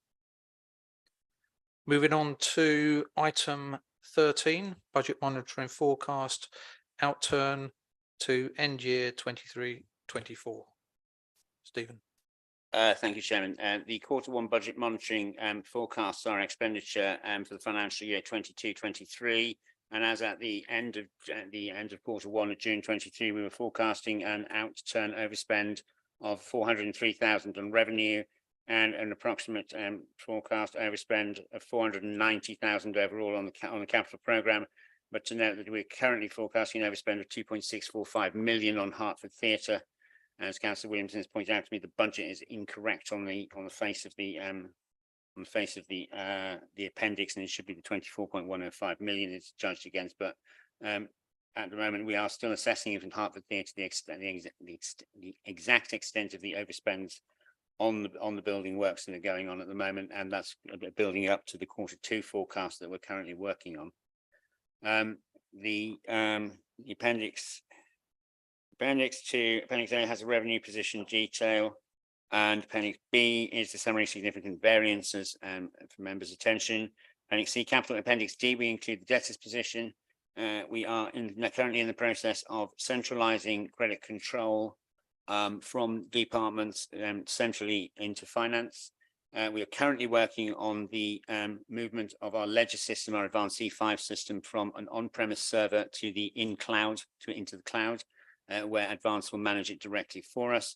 And we're also implementing at the same time the replacement for the Icon card payment system with a payment card industry data security standard compliant payments and income management system, which will go live on the 1st of April 2024. And it is at that point that we will take the full centralisation of debtors into finance, and members will see some progress on driving down these debtor figures. Members have any questions? I'll do my best to answer them. Yep, thank you, Stephen. Any questions? Oh, feel free. Any, Bob? Thank you very much, Martin, and thank you for the report, Steve. Not least because I've got my background with the DMC. My eye was drawn to the note at the top of page 111, the projected overspend for planning of the planning department. So just firstly, just to confirm, this is a projection that we will overspend £400,000 come year end. So it's not, just to be clear, it's not that we've overspent £400,000 in the first quarter. That would be a little bit eye-watering, I think, if we'd done that. But of course, the note you provided, which again, you know, it's very, very good that you've done it, creates two slightly different pictures, doesn't it? One is that we are overspending on staffing the department, but at the same time, demand for the service is less than it was for the reasons you say in the note. So it just strikes me there's something of an oddity there, and I wonder if you're able to elaborate on that. Maybe you can't, but I'll ask anyway. And then, of course, the other thing is that given if demand is coming down, how certain are you in your mind that we are going to end up 400,000 overspent rather than less than that overspent? Well, certainly the departments that make the forecast, so it's the departments working with my staff. I mean, in terms of the number of staff that we had from agency, we deliberately instituted a recruitment campaign which included market supplements, which, if all of the posts had been filled, would have represented a saving against the agency spend, which is a considerable spend that we already have. So by actually recruiting, even with marketing supplements, that would have still made a saving compared to those costs from agency staff. It is disappointing that we continue to struggle to recruit planners, and indeed there's almost like we're all cutting each other's throats in Hertfordshire, all each upping the ante every time there's a recruitment shortage in terms of market supplements. And I have made the point that we need to start dealing with the reason for the market shortages. I mean, growing our own planners and sponsoring people for planning qualifications has been very successful. But of course, once they get qualified, there are those who are prepared to pay the training fees back and tempt them with other jobs in other areas. In terms of the planning fees, we are still waiting for the parliamentary approval to come into effect on those. And the government did have a competitive bidding round very recently, in which you could either apply for backlog or for specialist support. And the council has made a bid to government around urban designers, because particularly for Harlow and Gilston Garden Town, where the lack of our inability to recruit and have any urban designers will significantly hold back the Harlow and Gilston Garden Town application. So we bid to government for money for that, and also for those urban designers to work with the rest of the planning team to ensure that we have an urban design guide going forward as part of the next local development framework. Thank you. So, okay. Well, kind of. I mean, if the nub of my question was, can Stephen make any kind of forecast at all as to whether we will end up at the end of the year 400,000 overspent, or it might be less overspent? I'm not quite sure I got an answer to that, but maybe Steve was unable to answer the question. I mean, I don't personally do the forecast, so I can't personally say how that figure was, arrived at. But I do know that we sit down with the department, we look at where we have vacancies, and we look at agency spend, and we project forward based on what we know and what we think is very likely to happen. Now, this is at the end of quarter 1. In quarter 2, if this year is the same as every other year, we start off the year with a forecast overspend at quarter 1 and quarter 2, and that ekes its way down in quarter 3, and the final outturn is generally less than what we forecast over time. So can I say for definite it will be a 400? Well, it's a forecast, and a forecast, of course, is very much you're guessing where you're going to be, but it's an informed guess.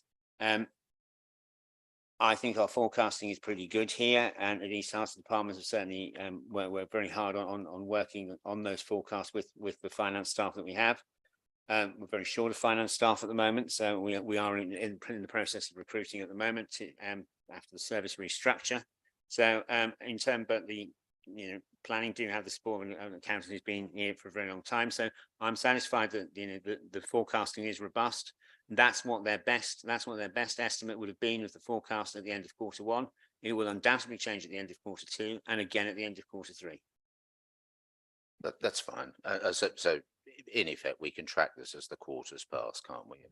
Obviously, maybe by the end of quarter 2, we'll have a sense of where we might be at the end of the year. That's fine. Thank you. Thank you.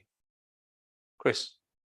I just wanted to ask a question about the Hertford Theatre. I think, was it 2.4 million you said was the projected overspend for that? And there's just 2 questions. Were we anticipating such a large overspend for that project? And what are the implications for the council moving forwards, particularly in the light of the, increased inflation and borrowing costs and all the things you talked about having not changed substantially. They've plateaued, but they haven't actually changed. We are still working with our quantity surveyors and with the contractor in relation to the costs, and some of the costs, non-construction costs, were our direct purchasing of the fitting out of the theatre. So we're taking a long, hard look at those costs at the moment. So that is the end of Q1 forecast position. That is not a definite position at the moment, because we're still, as I say, working through with our quantity surveyors and with the contractor, going through it in great detail, and also with the internal project team looking at where costs can be reduced. We are considering whether phasing of opening a particular part of the building would be advantageous, etc. So we're not yet in a position to say that absolutely this is the final expected outturn position, or this is very likely, or what implications that will have, because we are still working through that as officers with our consultants, etc. And once we are clear on that, it will then go to the member delivery board and then on into executive and council. I can't really say at the moment because we're still working very hard on these particular issues.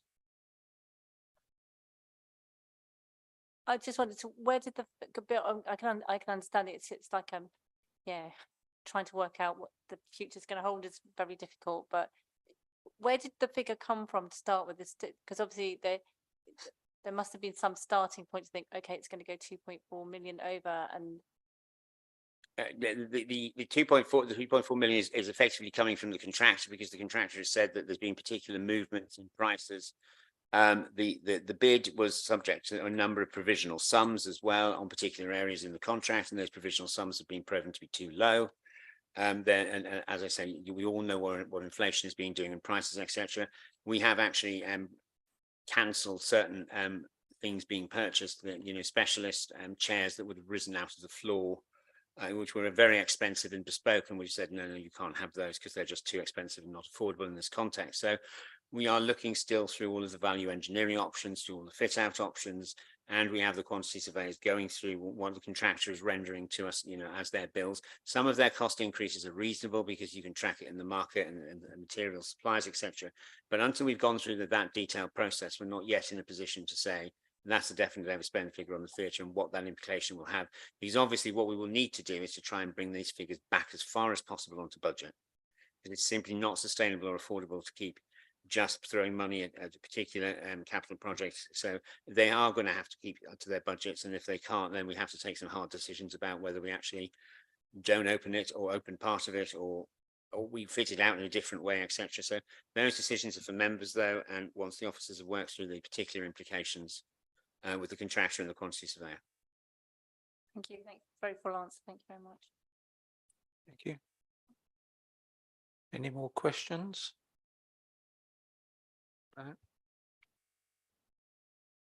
So thank you very much, Stephen.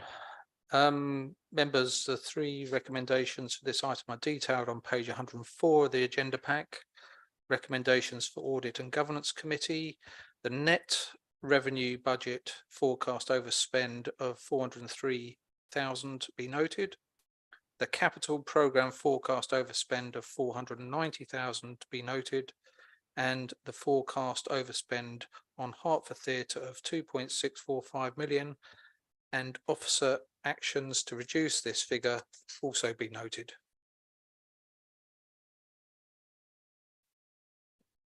So members, this item is for noting and so does not require members to vote. So thank you. Item 14, monitoring of 2023-2024 Q1 corporate risk register. Stephen. Thank you, Chairman. I must be all tired of my voice. I'm certainly tired of my voice. The Q1 risk register is before members here. We have had a first meeting of a subgroup of the leadership team to talk about and go through the corporate risk register formats going forward. And we are going to look at changing the risk register's format so that we concentrate on the likelihood reduction and the specific actions with target dates, and how we try to mitigate the impact, the impact mitigation with particular items there with target dates, and show a raw score and then a residual score of it, and then a progress update. The risks will be described as, for example, insufficient financial resources to provide statutory services. The number of risks that we will be monitoring will go down. So we'll have insufficient financial resources to provide statutory services.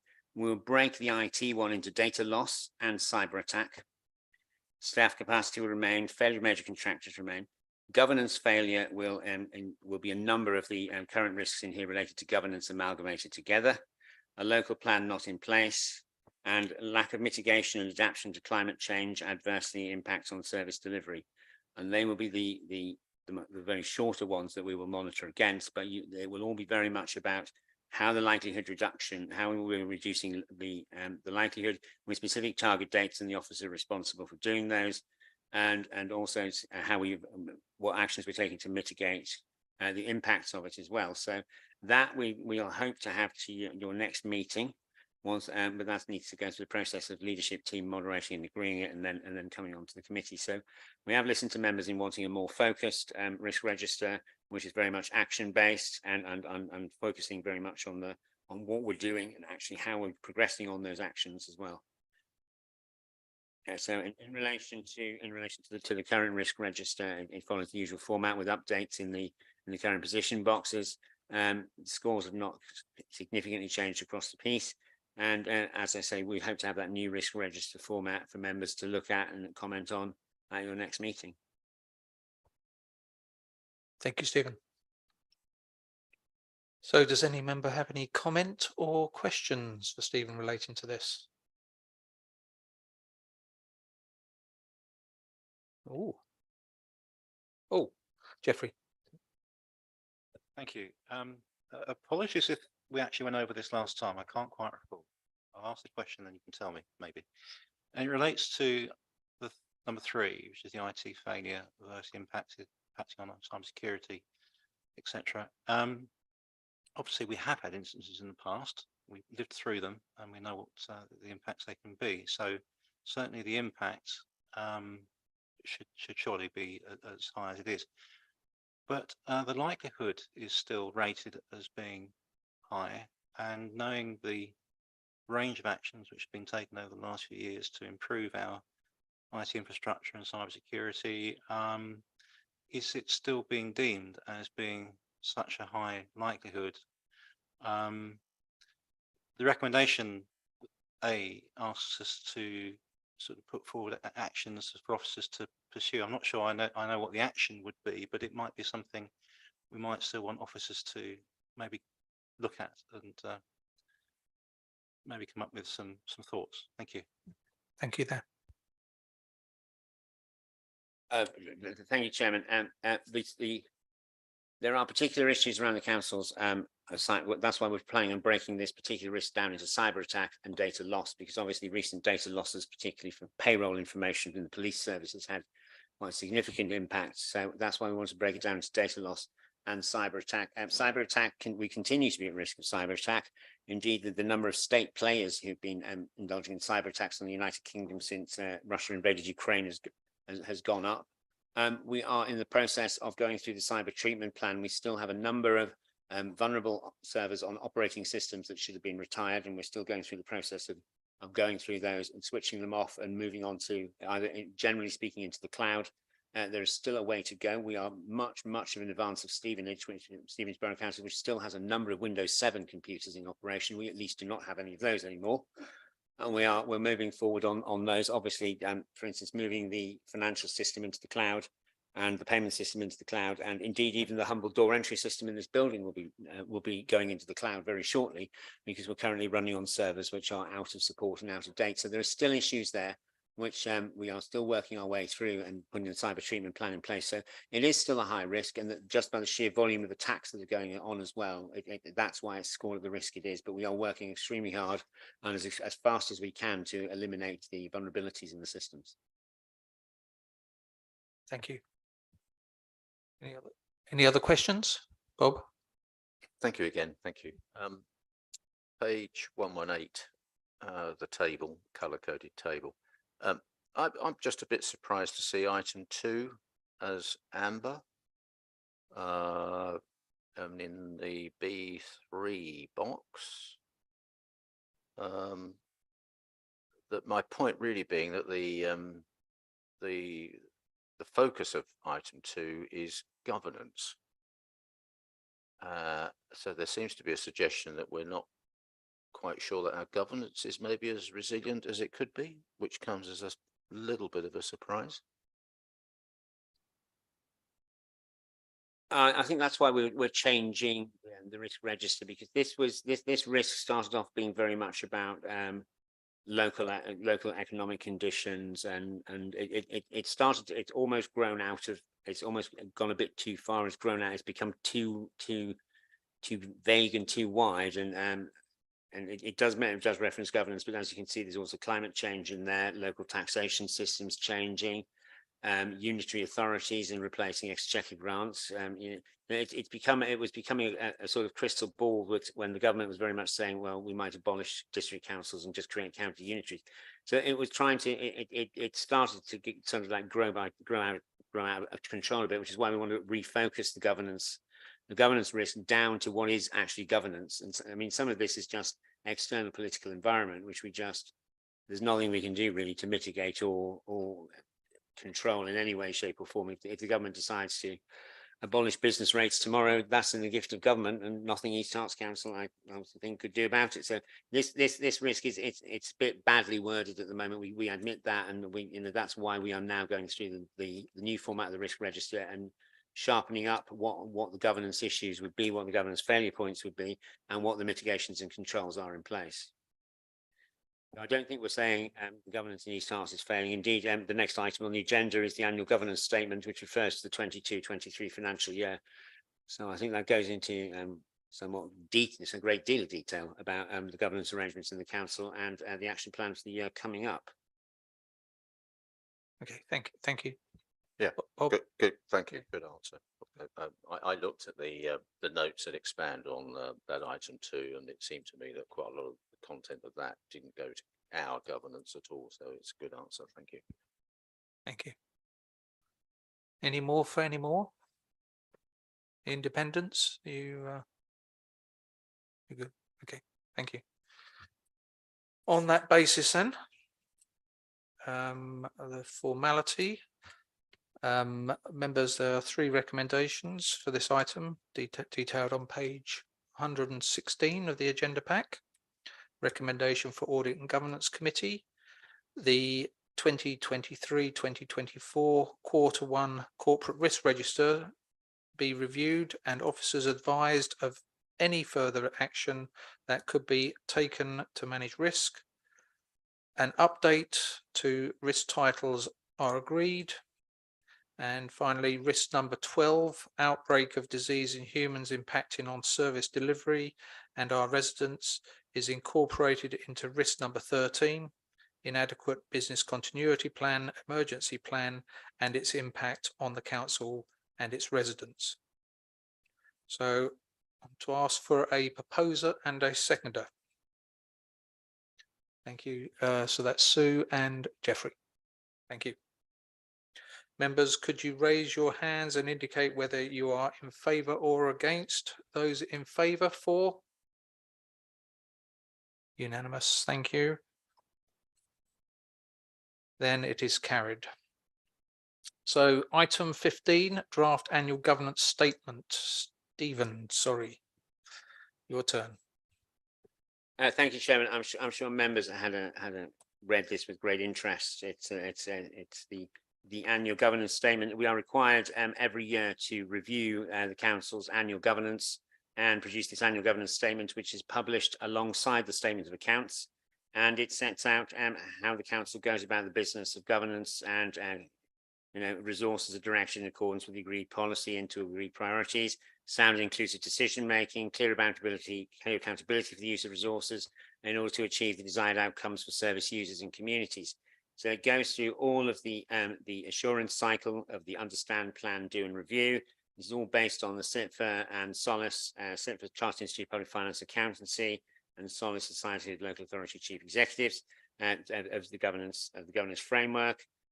All the principles of good governance, the sub-principles and our compliance and supporting evidence are listed in the various pages of the report, and then at the We then have the appendix with the appendix to the annual governance statement, and at the end of that is the progress on the action plans from previous years and the proposed action plan for the forthcoming year that we'll work on.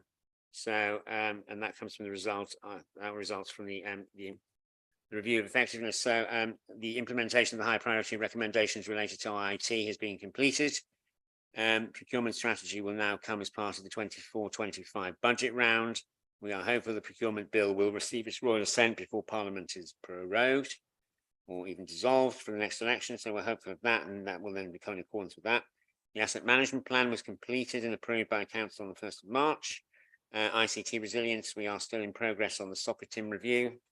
We're in progress on the workforce plan, which will come about when the new customer service model and finance in the cloud are implemented.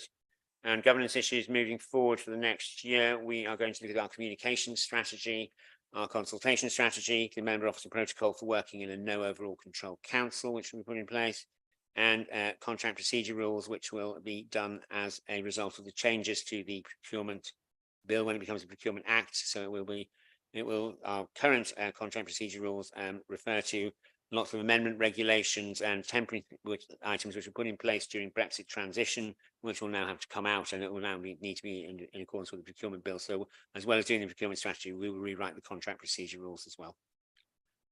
And as noted in the report, as we're going to be, as it is the policy of the joint administration to move to a committee system, much of the governance work next year will be around the options and looking at that transition, because we estimate it will take a minimum of 18 months in order to transition to the committee system to be in operation by the 4th year of this council.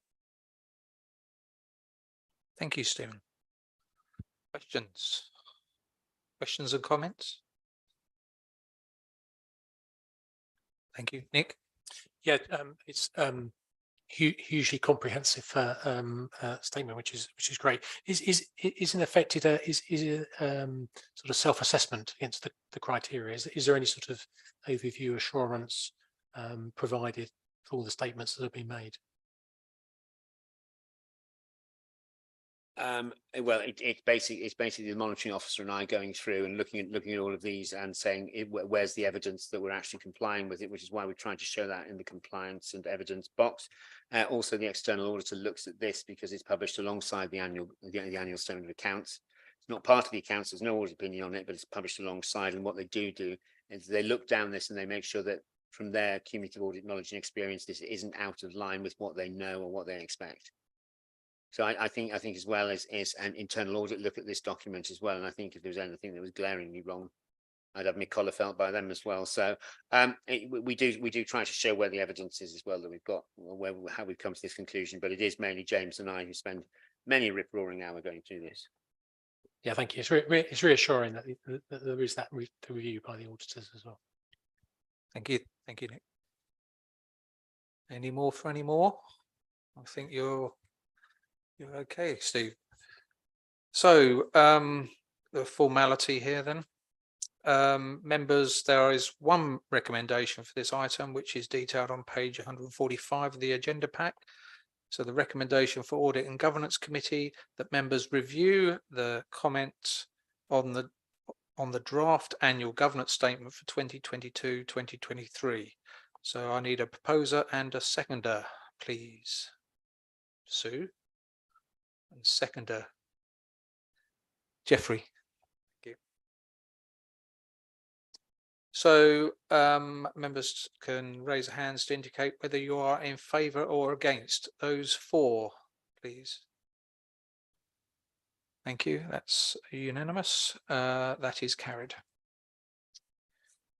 So we're at the penultimate item. Sorry, David. If we have any comments, having reviewed the whole appendix, who do we send them to? You or Steve? What do you? Well, if it can be sent to me, Chairman, and then I'll work with the monitoring officer on them. And just to say to members, this is the draft at this stage. When you approve the 22-23 accounts, oh, please let that be soon. When you approve the 22-23 accounts, you'll also be asked to approve the annual governance statement alongside it. So this is why we do this. We can bring it to you now, so you've got time to think about it. And if you have any comments, to come back to us, so that when you actually approve the annual governance statement, you know, you've had that time to come back to us and say, well, I'm not too happy about that, or could you clarify that? That's why we bring the draft first and then the committee actually approve it alongside the statement of accounts. Thank you. Okay, so audit and governance work programme. I think this is your last turn, Stephen.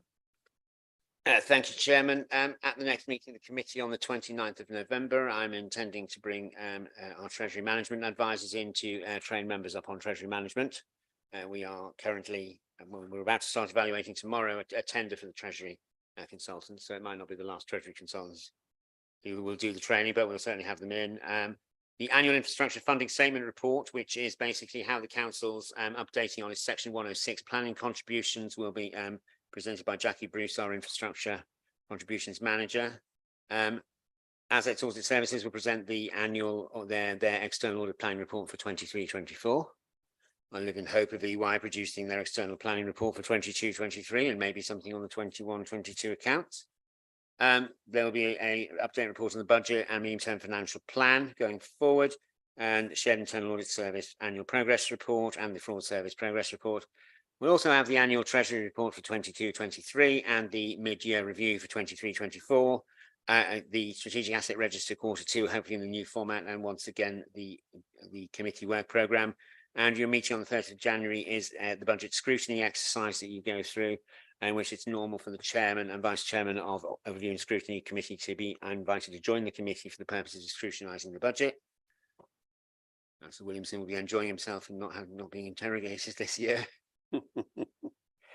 And again, we will look at the budget, etc. Then there's the procurement strategy there as well, and the usual anti-fraud updates, etc. So the work program is there, and training is suggested as well, particularly for the May meeting, suggesting the shared anti-fraud service training and the fraud awareness stuff there. So and if there should be a requirement for, well, hopefully if we get back onto the track of the cycle we're supposed to be following the accounts and audit regulations of training on the statement of accounts, the full committee meeting, but we have kept in, Chairman, the right to call a subcommittee just to improve the statement of accounts. And again, we'll give you brief training on statement of account, on what the training statement of accounts is before we ask you to approve them. The reason we have that approval subcommittee is because we need to approve these accounts as quickly as we can. And it's not possible to wait for the next committee cycle. So a subcommittee was thought to be the best way of doing that. And please let it be seen that EY give us some accounts to actually approve. I'll take any comments from members or any suggestions from training, etc., that members want. Thank you. Part of this item. Any questions, Jeffrey? Thank you, Chairman. Well, Stephen and I are probably the only people in the room who've had the privilege of being through this before. Members will certainly note that probably no fault of ours. It's much because of the requirements which sit for another bodies now placed on us. But we'll have noted that the next meeting and indeed the January meeting are very, very heavy agendas. And they're both important meetings because they do involve scrutiny of the forthcoming budget. Indeed, with the January meeting, we used to have a dedicated meeting just to look at the budget because it seems to be that important, which of course it is. So I just wanted to voice concern really that we do have an awful lot in both meetings to get through. I don't know what alternatives there are, opportunities we have for maybe switching things around, or if there are any items that could possibly be deferred. So at least we can focus on the things which are really key in both those meetings. I'll just throw that out there to see what may be possible. Certainly, thank you. I suppose Stephen or Well, Chairman, there is what's called a call over procedure. So you can have all of these items on and then you can just call over the ones that you want to discuss in detail, and then you'll just on block approve all the recommendations on all the rest. So if you didn't want to call, for example, any of the Treasury reports or any of the internal audit or fraud report updates, then they would just be taken on block at the start of the meeting, and anything that needed to be agreed was agreed. You wouldn't even discuss them, you just take it, then they would put it aside, and then you just concentrate on the particular items that you want to. So you can operate that call over procedure if you want to. Sorry, Michelle. So you might want to think about moving the meeting forward an hour. I don't know how members feel about that. Controversial. Okay, it's obviously a very good point, and I think it's definitely something we need to consider. So thank you very much, Jeffrey. Sue. Yeah, I also have a concern about that because a lot of us are new members and it's so much information just to read through and take in. It's the concern that you're going to miss something. Okay, thank you, Sue. Can I just ask a question about the idea of calling out something? So obviously we read through the agenda, you know, the packs that we get, and we can always email you in advance, can't we, of the meeting? So if something does come up and we need to ask questions, or it's not appropriate to call over, we have the opportunity to do that rather than. I'm just trying to find a solution, because the idea of making it an hour longer is really appealing, because who else doesn't, you know, like, wow, what a night out. But it just is a very long meeting then if we do 4 hours, and our concentration might not be as good at the end as it was at the beginning. And so the budget should really take the priority, and it is complicated, and some of us are quite new, so we might not ask our questions as succinctly as we would do once we've been doing this for a while, if that makes sense. So I'm just trying to find a solution where we can move some of those items out without losing sight of them, and gives ourselves space to focus on the things we need to talk about. I think on call over you don't lose the items because all of the papers are published in the pack. It's just that you choose not to discuss them at the committee. Now I'm not an ogre and I don't have a castle wall built around my. If you want to ask me a question, please feel free to pick up the phone or drop me an email and I'll ask the question. I'll do my best to answer it, or put you in touch with somebody who can answer it. So, but what call over allows you to do is to say, yeah, we're not going to debate the contents of those reports here at this meeting. We're just going to concentrate on these in the public meeting. But that doesn't mean that you'll shut off from ever asking questions about a particular item. If you have such a burning issue with a particular item, you can call it over. You know, members, you know, it just requires one member to call it over and then you know it'll have to be debated. So, but it does allow you to come to a consensus amongst yourselves as members to say, actually, let's not do that and that in the meeting. But if anybody's got any questions, the questions will go to me, and Michelle will then issue the answer to all the members. So, if a member asks a question, we'll provide that question the answer to all members. So it's not cutting you off from anything like that. It's just cutting down you having to do it here. So as long as you submit them before the meeting or very shortly after the meeting, we'll do our best to get them disseminated to members and answered. I probably didn't explain it very well, but it's more I was thinking of obviously asking you outside the meeting, but if we needed to discuss it, can it rather than being done in that meeting? So the very purpose of trying to limit the number of agenda items is so we can focus on one thing. Can that be rescheduled for a later date and on another meeting? So we do get the opportunity to fully discuss it as a group, as a committee, but not necessarily at that particular meeting. The problem is that some of these items are on an annual cycle, so they have to be done at a particular point in the annual cycle. So, for example, we have to have the Treasury Management Report and the mid-year estimate report come here to Audit and Governance Committee before it can be discussed by full council, because full council is delegated to this committee. Now, we are supposed to have those particular reports done and agreed by council by a particular date in the year. So slipping them presents a problem then, because we're out of kilter with what the requirements are on governance. So quite a lot. I mean, some of it is just comes to every meeting, like the budget monitoring and the progress against the fraud plan and the internal audit plan. Now, if you don't have particular questions about those things, then we can just call them over. You can just note them, and then if you have questions, I can direct you through to Simon or Nick or Darren. So there will be a difficulty with moving some of these items from where they are in the cycle, because the cycle's governed. It used to be governed by the accounting audit regulations, which have now been amended so many times now with slipping dates, etc., for when stuff has to be done. But I mean, for example, the accounts for 21-22 have to have been audited and signed off by November 22, and we're already out of kilter with that. So, you know, and the accounts for 22-23 are supposed to have been audited and approved by the end of September. So there were, and that process was working at the very start of these audit contracts, and then it's fallen apart as the audit market's fallen apart. And you know, meetings are probably not quite where they were in the original cycle, which were equally spaced. We've had to move the meetings in order to fit with what we have to do and when it looks like they're doing it. So I'm loath to put in additional meetings, because that does recreate a strain, and then because I think officers are then just continually writing reports, and I think Michelle won't meeting herself coming the other way as well. So I'm a little loath to put in additional meetings of the committee as well, and obviously that depends on members' time, particularly those members who work. So I'm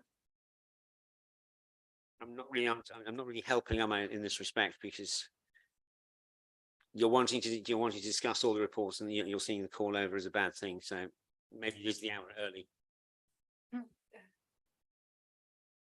We could ditch the training, but then again, members are going to have to consider the Treasury reports, and I don't think it's right that members consider a Treasury report until they've been trained on Treasury.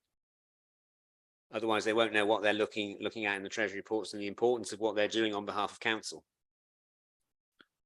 Okay, I'll just take one more point. Oh, well, Jeffrey as well. So David. And I think I share some of the nervousness in the room about the idea of an audit and governance committee not carefully scrutinising everything that we're supposed to carefully scrutinise. At the same time, I do accept Councillor Williamson's concerns that there does seem to be a lot of work here. So I don't think we're going to necessarily square that circle tonight, but I think we'd ask that the chair and officers take that away and consider what can be done. Thank you. Yes, Jeffrey. Lessons learned here, I think. I think Councillor Jacobs has pretty much said what I was going to say, that maybe if officers can perhaps look at what we should be prioritising on, like what they'd like us to prioritise on for those two meetings, and then maybe what could be called over or possibly deferred depending on the nature of the report. I think that we'd all find that quite helpful. Thank you. Thank you. Okay, the formality, if you're okay with this. There are two recommendations for this item, which are detailed on page 185 of the agenda pack. The recommendations for the Audit and Governance Committee: approve the work programme as set out in the report and specify any training requirements. I need a proposer and a seconder. Sue, again, you're on it tonight. And Bob, thank you very much, Bob. Members, could you please raise your hands to indicate whether you're in favour or against those four? Yes, unanimous, that is carried. So the last item. Any urgent items? That's a big no. Stephen, I know you. So thank you very much. On that note, we'll call it a day, and we'll meet again in. Oh, the time of the meeting, yes, is 21:09 on my PC. Thank you very much, and we'll see you in November.